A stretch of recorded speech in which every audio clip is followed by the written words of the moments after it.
honoring our veterans, well, tonight we've got a group that have come from across the state over from the Detroit area, Royal Oak, and Deb Hollis and Russell Levine are here to talk about the Michigan World War II Memorial.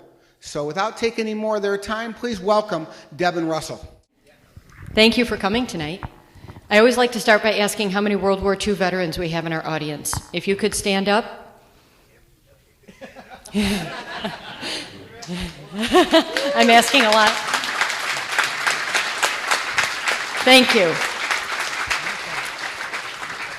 We thank you all for your service. We started back in 2008 as a group called Honor Flight Michigan. Just by a show of hands, how many of you have heard of Honor Flight Michigan? There you go. We were a group, for those of you who are not familiar with us, who flew World War II veterans on day trips to Washington, D.C. to see their World War II memorial. And we spent 4 years, we did 33 flights, and we flew about 1,400 Michigan World War II veterans. It was important for us to get them to that memorial to see what had been built in their honor. So through that 4-year period, we came to know hundreds of World War II veterans, and they became like family to us. And they became very important to us, and recognizing them and honoring them became a big privilege for us and a mission of ours. So when the program concluded, we decided we just weren't really done, and we decided to start thinking about building a memorial. And it initially started as very small scale, $150,000 project. It's going to be one little obelisk in a park. And as plans evolved, and we got the sculptor on board, and we got the architect on board, and we realized it had to be about everybody from Michigan. All the servicemen and women who served on the war front, all the men and women and children on the home front who helped, how Michigan became known as the Arsenal of Democracy. So the whole thing has evolved into what has been recognized by the Senate and House of Michigan as the state's official tribute to World War II. So it is a 50-50 tribute to the home front and war front, from a manufacturing and industrial perspective to all the personal commitments that were put forth. So that's how we started the program. I'm going to let Russell Levine, our vice president, step in, and he's going to talk about the main elements of the memorial. And then I will be back in a few minutes with some more. Thank you, Debbie. My name is Russell Levine. I'm the Vice President of the Michigan World War II Legacy Memorial. So thank you for hosting us tonight. We really appreciate it. I want to spread the word across the state because it's a memorial that is designed for those who contributed across the state. So we started out with a couple of concepts that we wanted to get across with the memorial. As Debbie indicated, we wanted to recognize the contributions that Michigan made both on the home front and the war front. Michigan had a unique role in terms of its manufacturing capability and in terms of what we did in the fields and in the farms as well. So we wanted to be able to highlight that. We also have an educational purpose as well. We want to be able to provide a forum for people to learn about what happened during the war, and we want to provide a place for celebration. It was very important when we talked to our architect that we don't just become what he called a stone mausoleum. We don't want it to be someplace that you just come for a field trip and then you go, that's nice, we went to the memorial. We want it to be someplace where people will come back throughout the seasons and enjoy it and become a place to actually kind of celebrate what it was that people were fighting for. One of our board members accompanied a veteran to Normandy, and they were overlooking the shores, and there was a bunch of kids playing horseback riding and whatnot on the beaches, and there was a family nearby, and the parents told the kids, wow, look how disrespectful that is, I don't want you ever seen doing that, and the veteran walked over and said, no, no, no, no, that's what we fought for, so that people could do it. So we want to carry that concept and that theme over to the memorial itself. So that's very important for us. So you'll see what the memorial looks like up here. It's about 2/3 to 3/4 of an acre, and I'll talk about some of the individual elements in the memorial. So there are really three concepts to the memorial. We like to call it the who, what, and where of the Michigan World War II story. So I'll show you some pictures on this, but essentially we have statues that represent who fought in the war. And each statue has a different theme. There's a land theme, an air theme, and a sea theme. And then within each theme, there's a war front side and a home front side. So, for example, we have a statue scene called Keep 'em Flying, and that's our air scene. And so what we have there is Rosie the Riveter, who was working at the Willow Run bomber plant, making B-24 bombers, working on the skid of a bomber. And on the other side, you'll see two airmen getting ready to take off, presumably in that bomber that she built. And we carry that theme throughout. There's a sea scene. A lot of people we didn't know this, but we learned, are familiar with the story that life jackets used to be made out of kapok, which was a material controlled by the Japanese. Well, the Japanese really weren't supplying us with a lot of kapok during World War II. So we needed to find another place, another substitute for it. And it was discovered that the filament of milkweed pods made an excellent substitute for that. And so across the country, kids would go out in the field and collect milkweed pods, and they would fill up their bags and send them off to a processing plant in Petoskey. Who knew? And they would make them into life jackets. And the saying was, 2 bags save 1 life. And so, again, we see the kids picking the milkweed pods, and then the sailor or the Marine or the Coast Guard or whatever, the person from the sea aspect of the military is wearing one of the life jackets. And the last scene we call Mail Call. This highlights several Michigan themes, but the important one here is communications. And then we actually have, there's a soldier reading a letter in the foxhole, a letter. That's a piece of paper where people wrote words on it. And they put it in an envelope, and it went off to sea. It went off, and other people could read it, and then they could see what they said. So it's going to be fast becoming I make a joke about it, but it's fast becoming something that people aren't going to understand. And the importance of mail, I'm sure the veterans here can all speak of that and what it meant. That's how you get news from home. There's a radio in there and so forth as well. And actually, we have a miniature of the soldier downstairs. When you walked in, you might have seen him. It's bronze, so it'll show you what it'll look like. Yeah, these would be life-size statue. This model we have downstairs is 1/3 scale, just to kind of approximate what it'll be. And here's kind of what you can see the process that we're going through. It's kind of an interesting process where the sculptor will make models out of clay, and they'll go through a casting process. We'll make them small first, so we kind of figure out how people should be positioned and what they should look like, work out the details, and then they get blown up to life size. So the next component is the what. So what did people do to support the war effort? So if you remember back from the initial picture of the memorial, there's a series of columns. It's 13 columns. 6 of them will have words on it. And these we call pillars. They're pillars. They exemplify both that they are supporting the war effort, and they're also physically pillars. So you have that double meaning there. And they represent different aspects of what people did to support the war. So the first 2 are service, for people that actually served in the military.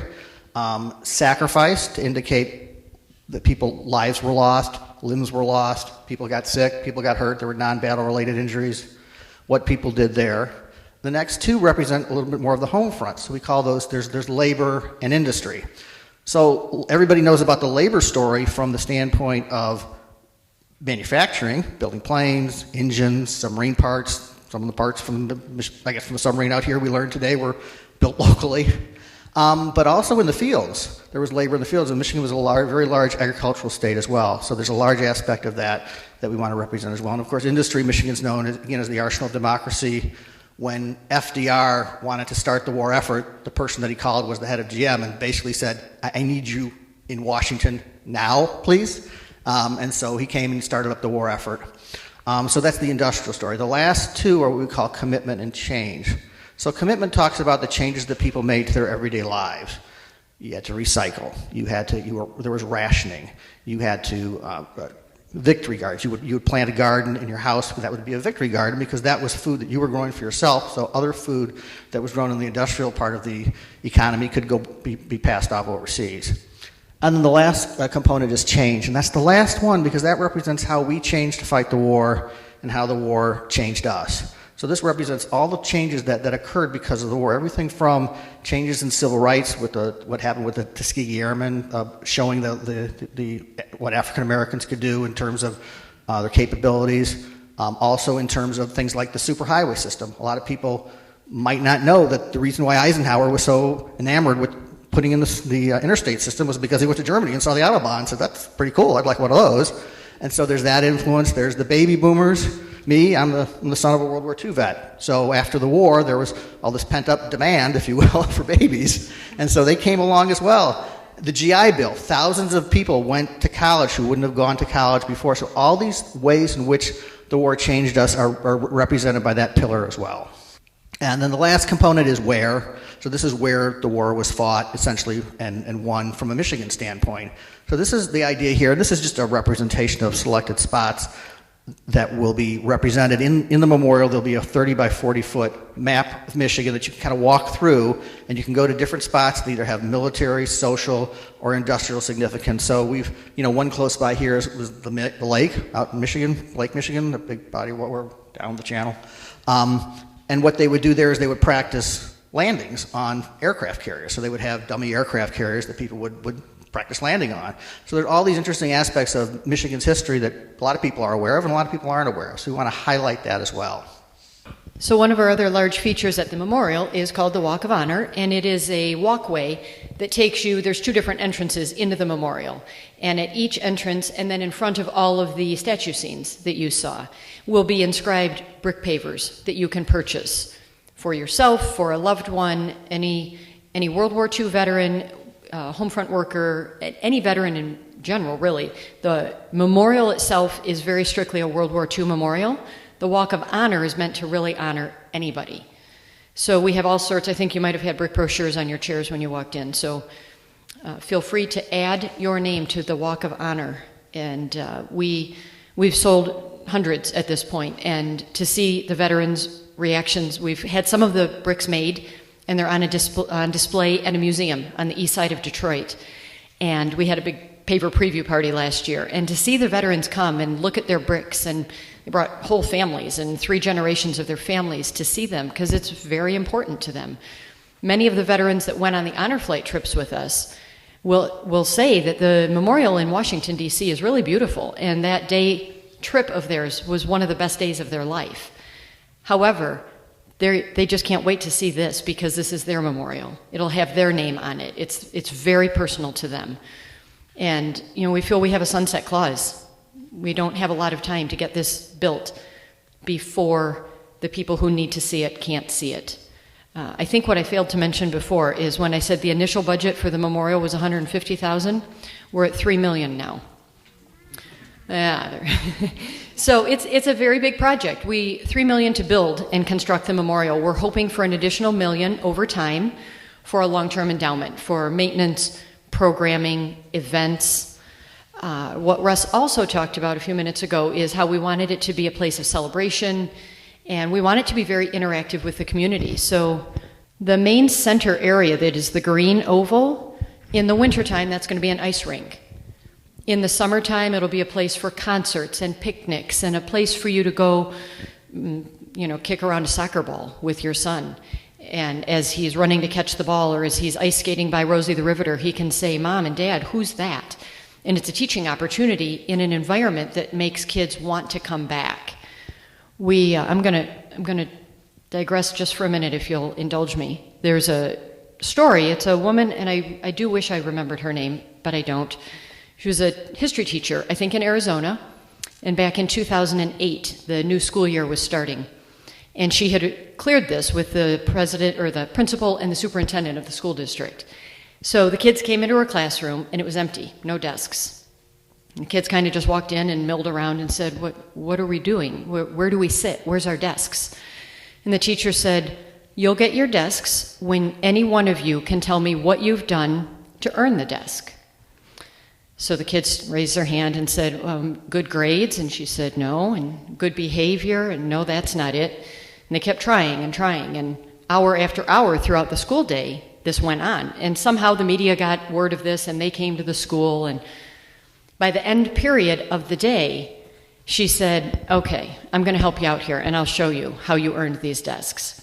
So she opened the doorway to her classroom, and in camouflage, all the Army guys came in one by one carrying the desks. And they set up the classroom and put the desks in there, and then the soldiers lined the classroom. And she said, "You guys did nothing to deserve these desks. They fought for you to have these desks." And that's what we believe from World War II, World War I, every battle that has been fought. It's those men and women that we owe a great debt of gratitude, because the freedoms that we all have today are because of them. It's not because of what we've done. It's because of what they have fought for on our behalf. So we are very privileged to be able to do this and to meet them and get to know them and call them family, because that's how they feel to us now. And we do owe them that. And this is just our contact information. If you have any questions, we can contact us via Facebook. We have a website up there. Yeah, like us on Facebook, please. All you kids out there on Facebook. All that computer stuff. Does anybody have any questions? How come Muskegon's not on that map? Yeah, it's funny. It's because it's an artist's rendition, and we were talking to Professor Yates. Is Professor Yates here? And we got him out. We got an earful. We met with him before the session today because he's a local historian, and we knew we were coming out him, so we got to talk to Professor Yates to find out why. All the details. So I've got a page full of notes on why Muskegon will be up on that map as well. Hey, question over here. His name is Larry Halbert, and he's done a lot of public art throughout the area. And he was known by one of our board members, and I think I'm trying to remember. We interviewed about 3 sculptors. So if you're familiar with, he worked in the Michigan State Fairgrounds. The horse Seabiscuit trained there, and there's a statue of Seabiscuit there. Some people are familiar with that. He did that one as well, but he's done a lot of art in the area. Yes. Well, thank you. What an oversight on our part. It's in, how many of you are familiar with the Detroit area? And there's a suburb of Detroit called Royal Oak. It's about a half hour north of downtown Detroit. And it's in Royal Oak at a park called Memorial Park. And the city of Royal Oak has been really gracious and donated that portion of the park to us for the memorial. So we've got the state, Senate, and House who have signed off on the project. We've got the mayor, the city council, and the Parks and Recreation Department of Royal Oak who have all signed off on the plans and are really looking forward to it becoming part of their community. And I'll just point out the name of the park is Memorial Park, and it was actually dedicated as a World War II memorial. They never built a memorial after the war. There's a grove of trees with a flagpole. Looks like that's where the memorial should go, so we're going to put it there. There's a question over here. Could you please spell the last name of the sculpture? Yes, it's Halbert. I didn't realize that spelling counted today. There's so many different Understood. spellings of Albert. Yep. Absolutely. And his first name is Larry. Thank you. Yeah. He's actually pictured on that collage right over there. You can take a look later. When you first enter the memorial, that curved granite wall is right there. It's about 50 feet wide by about 10 feet tall.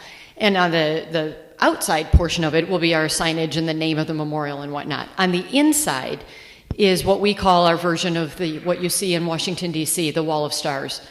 So it'll be a bunch of gold stars. And for anyone in the room who may not know about the Gold Star story, during World War II, if you had a child in the war, you were known as a Blue Star mom. And if your child passed away, you would often have a flag in your window that had a blue star on it. And if your child passed away, the blue star became a gold star, and you were then a Gold Star mom. So it will be, we've got, I think, don't quote me on this, but it's just under 20,000 lives lost from Michigan. It's 19,700 and something. So we will have a certain number of stars representing each life lost represented. So when you're looking at each of the statue scenes, the backdrop will be that wall of stars. Any other questions?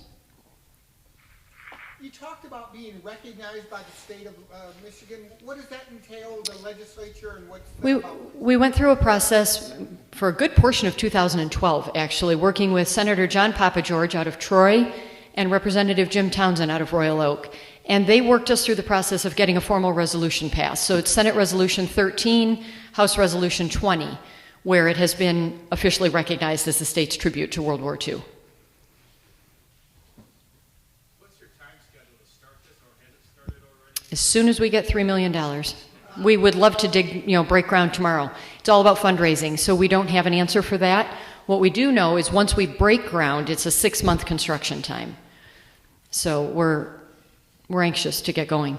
Yeah, And we've taken a lot of steps already so that we can make that 6-month cycle work very quickly. So we've gone ahead and done some studies on the actual site itself to make sure that it's suitable for the structures that we're building.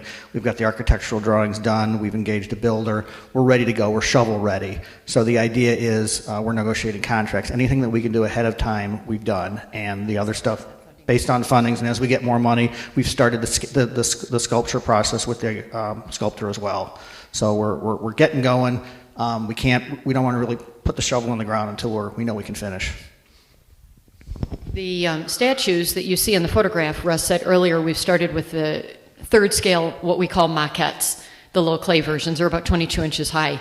He actually has, of the 9 of them, probably 6 of them are framed out and welded together for the life-size versions, and some of them are 1 or 2 steps beyond that. So it's a very fun process for us, watching him at his studio move from little wire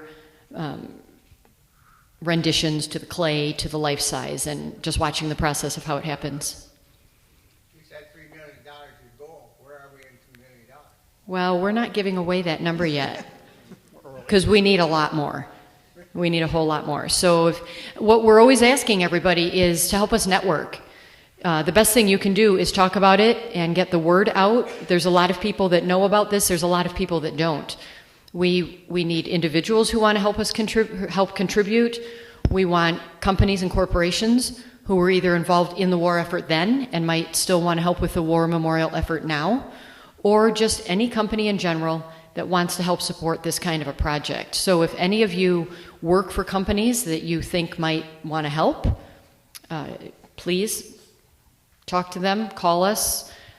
Any individuals you know, just help spread the word. It's the best way to do the fundraising beyond us just out there, trying to directly work with the corporations. Do other states in the United States do something like this? Do you get the inspiration from them, or are you leading the way, or what? I like to think we're leading the way. I don't honestly know the answer to the question of how many other states have their own World War II memorial that's designated as this. There's a lot of states and a lot of memorials even throughout Michigan that are veterans memorials. There is no memorial in Michigan that even remotely compares to this, to the scale of it, to the message we're trying to send with this. So I like to think we're being trailblazers. And the other thing about the memorial is that it's unique from the standpoint that it's the home front and the war front. So a lot of the memorials that we've seen up to now have been either the war front, that's what they are, and that's fine, and we like to recognize that. We like to think that it really took, it's one of the things about World War II. We find that if you're not standing up because you were in World War II, your grandfather was, your uncle was, your grandmother, in fact, everybody worked in the war, and we want to recognize what that entailed and how everybody had to pull together in order to really achieve victory. So last June we had the opportunity of, we were presenters and speakers at, you all know the term Rosie the Riveter, right? So there's a National Rosie the Riveter Association. We didn't know about that, but once we learned about it, we found out that coincidentally their yearly conference was being held last June at the Dearborn Inn, which is close to us. So they signed us up to be presenters and talk about the memorial. And so we took that opportunity to have some of the World War II veterans come with us. And we had this wonderful opportunity of a photo op with the Rosies and the veterans together 70 years later. And I hope it's not too small, but there's a classic photo that we took from that event, because this is the memorial. It's the home front and the war front right there. And there's another one. But it was a real treat, and that's what these are the folks. That's what it's all about, right there. Other questions? Anyone else? I have just one more question. Sure. You say what all these industries and all these outside people contribute. Is there going to be someplace where they're going to be recognized? So inside the main grounds, where you can kind of see there's 3 steps that go down into the main grassy area. On the upper riser of that top step is where the names will be inscribed of the larger donors. We've got the enlisted level 1, 2, 3, and 4, and it's the top 3 tiers. They get their names put directly at the memorial, etched in the stone on the riser there. Anyone in the enlisted level, which starts at $100 or above, is listed on our website as a sponsor for the memorial. Another question over here. Why didn't you do it at Greenfield Village? Well, we could be asked why we didn't do it a million different places, but one of the main reasons is that land at Memorial Park was dedicated as a World War II park. We are in Royal Oak, so it works that the group of us who is taking up this charge, it's right there. It's on. No, that's right. Another interesting story about the memorial is the trees that surround it. Yeah, I'm going to say the trees that surround it. There's an actual tree called the Royal Oak tree. There are oak trees, but there's actually one tree that's the Royal Oak tree, and it's in England. And England donated acorns to the city of Royal Oak. What was that? 19. We got to tell the story. It was back in the 1600s. The King of England was fleeing from an oncoming army, and he took refuge in an oak tree. And legend has it that saved his life. So that singular tree has always been known as the Royal Oak tree. So in 1938, when they learned about our town of Royal Oak, they donated acorns from that singular Royal Oak tree. They were taken to the Detroit Zoo, where they grew for 10 years. Once World War II was done and over, in 1948, a couple of years after the end of the war, they planted them in Memorial Park in that circular design, put the flagpole, and said, this is where we're going to build a World War II park memorial. And they just never built the memorial. So it just seemed like a really natural place for us to put the memorial. I was raised in Girls Point. So Oh, yeah. Yeah. I mean, it's a good question, and honestly, it could go anywhere in the state, but that's the chosen place, and those are the reasons why. You know, we've got the Woodward Dream Cruise that comes there every year. There's 1 million people who go up and down that thoroughfare, and it's just a big... It's accessible. It's accessible, population density in the Detroit area, lots of those reasons. So that's it. Thank you so much for coming and letting us be a part of your evening. We appreciate your time, and we hope you enjoyed learning about the memorial.